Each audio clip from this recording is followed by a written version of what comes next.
Testing 1 2.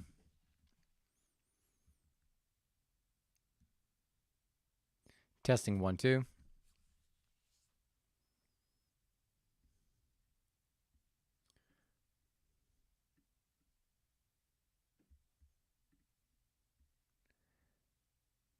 All right, so we are streaming live. So what's going on, guys? Donnie Rouse here, and you are in for this one. What I'm about to share is just kind of some of the experiences that I've been having, um, as well as observations from just living life that I wanted to share with you. And it all comes around finding that target, using your internal GPS or your internal guidance system to create the life that you love, at least give you the direction.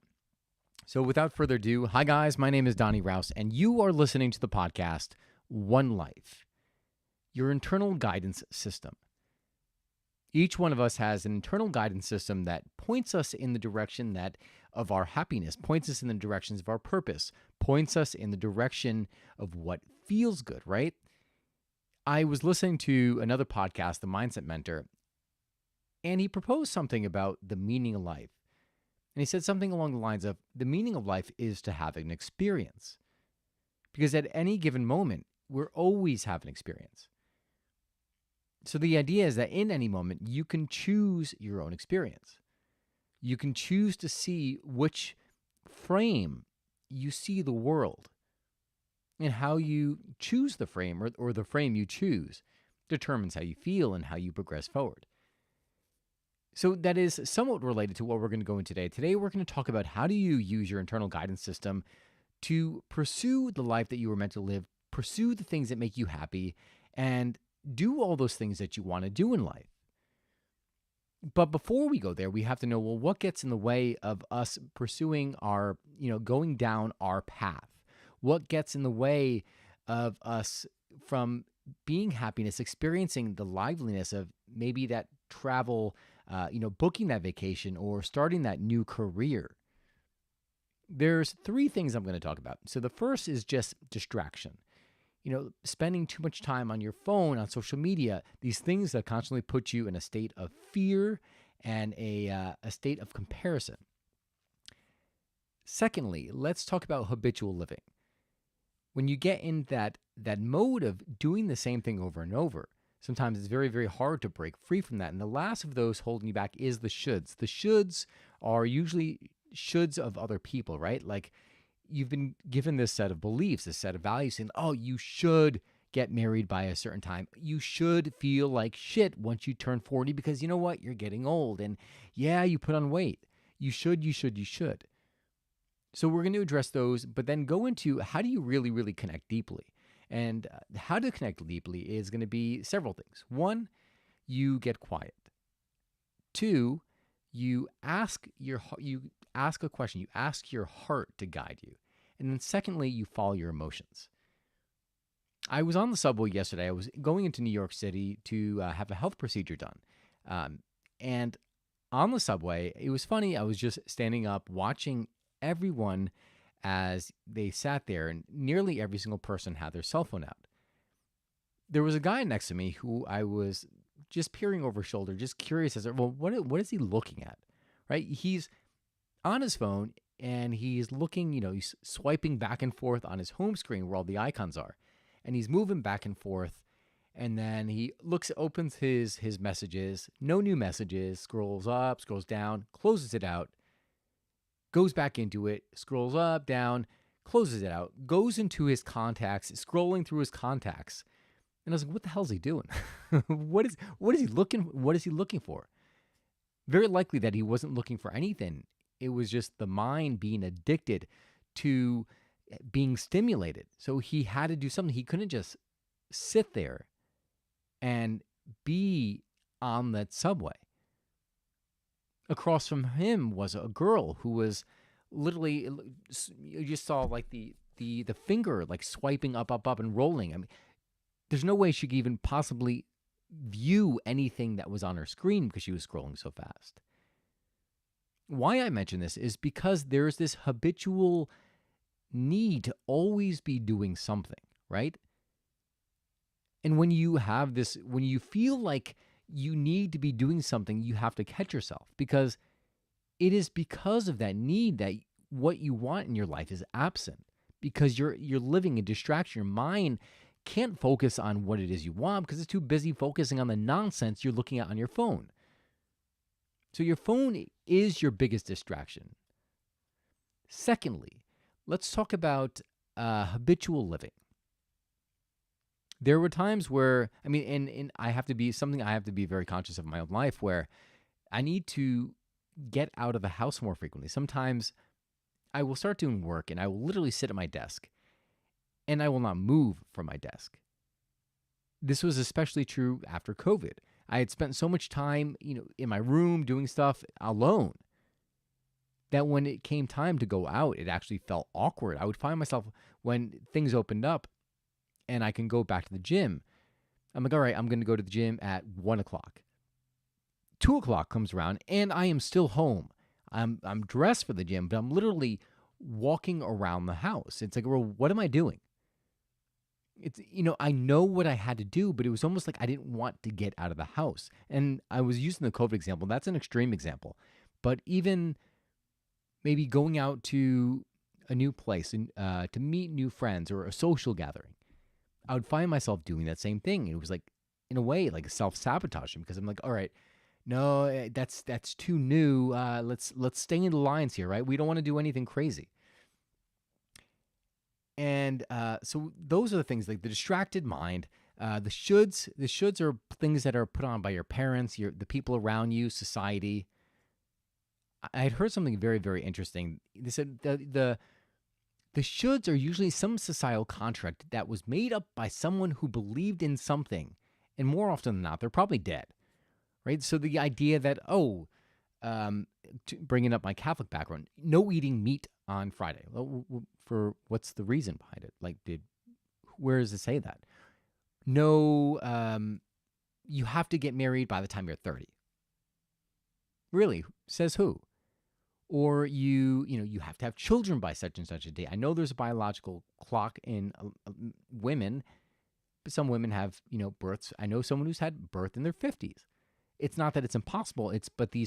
What I want to address is the shoulds that are saying you have to live your life in a certain construct, because it's just not true.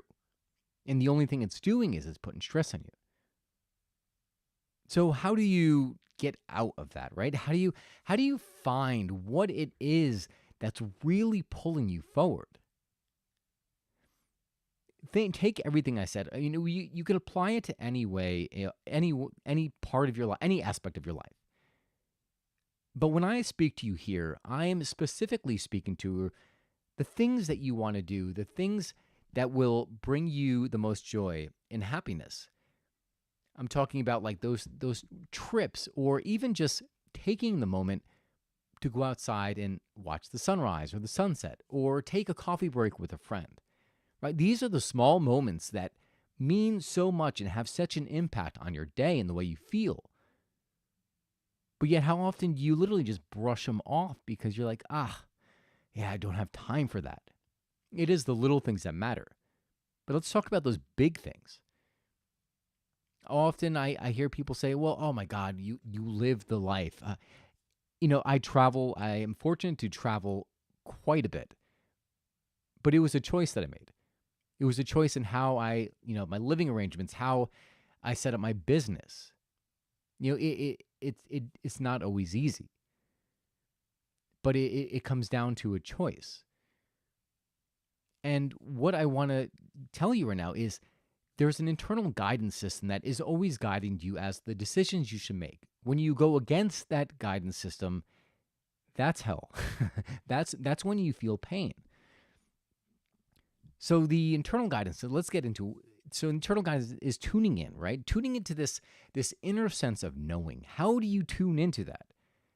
The first thing you have to do is you must do, is you have to quiet your mind. In the quiet of the mind, the heart speaks. Have you ever, going back to what I mentioned, that one of the things that holds you back or prevent you from seeing it, the distraction, the fear, the comparison, how does your mind feel when you're swiping through Instagram and you're looking at all the people who are having the looks like they're having this ideal life? What does your mind do? You're like, oh my God, well, why don't I have that life? Oh my God, she's traveling again. Why? I haven't traveled in a while. And you literally, your mind starts to race. Or if you turn on the news, oh, war again. Oh, uh, someone is doing something, treason, insider trading, whatever it may be. Right? All of a sudden now your mind is in the state of fear, and in a state of fear, your mind is going to do what it does best, which is preserve you, protect you. It shuts out everything else, shuts out all possibility, all creativity. But if you look around you, right, the world's not really a bad place, right? There's some wrong things with the world, but if you're honest with yourself, it's really not that bad.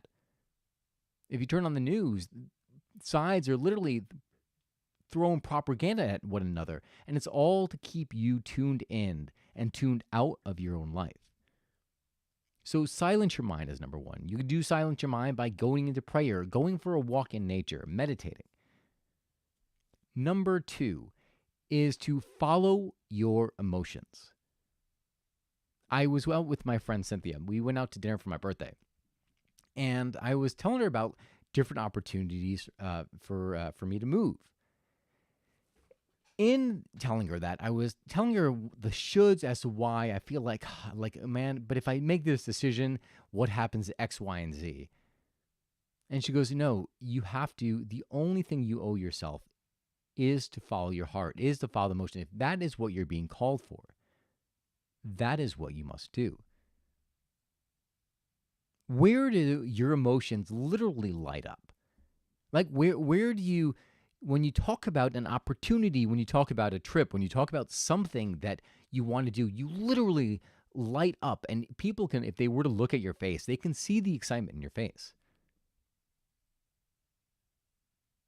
What happens after that? Do you normally then dump yourself, like all that you should all over yourself? Do you do that afterward, and then just kind of, you put your dreams, you tuck them in a little box somewhere in, like, deep in your drawer, where it'll, once in a while, it'll resurface again, but you won't think about it for a while? I want you to know that those moments when you feel the attention moments, that is your internal guidance system. Say, that is what I want. Go in that direction. You must follow it. You owe it to yourself. Coincidentally, the night before that, I had a dinner with another friend. I was sharing the same predicament, or I would say that, the same conflict that I was having. And she goes, well, listen, and this is the one that I feel like is almost most simple, because when you ask the question, it always gives you an answer. She goes, tune into your heart. This is my friend Jen. She goes, tune into your heart. What is your heart telling you? Right? And then when you actually stop and you feel it, right? Then all of a sudden the mind is like, hey, wait, what are you doing? Like your attention's on me, and it starts like doing the mind dance, right? But then all of a sudden when you tune in here, quiet comes. Guidance comes. And the answer will arrive as well.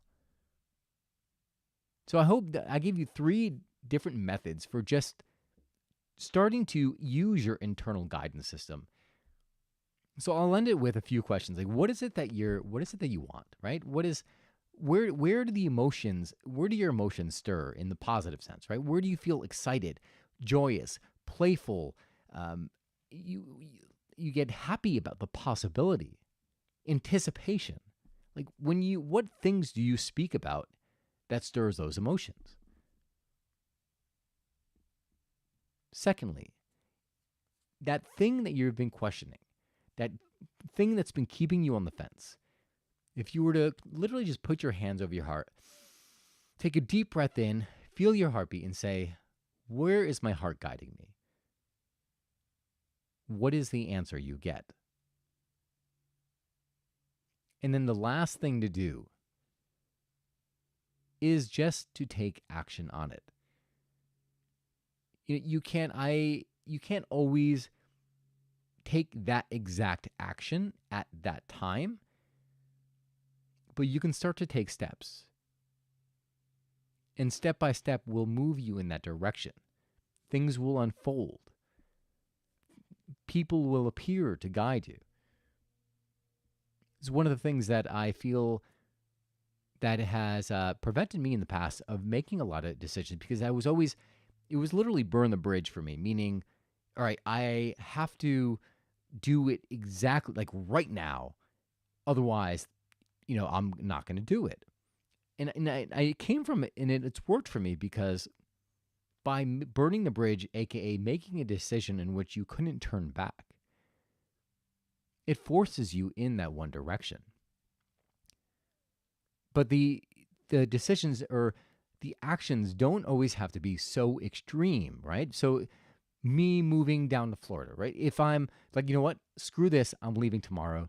What happens? Yes, I'm there. But now all of a sudden, the business that I created is not ready for me to move.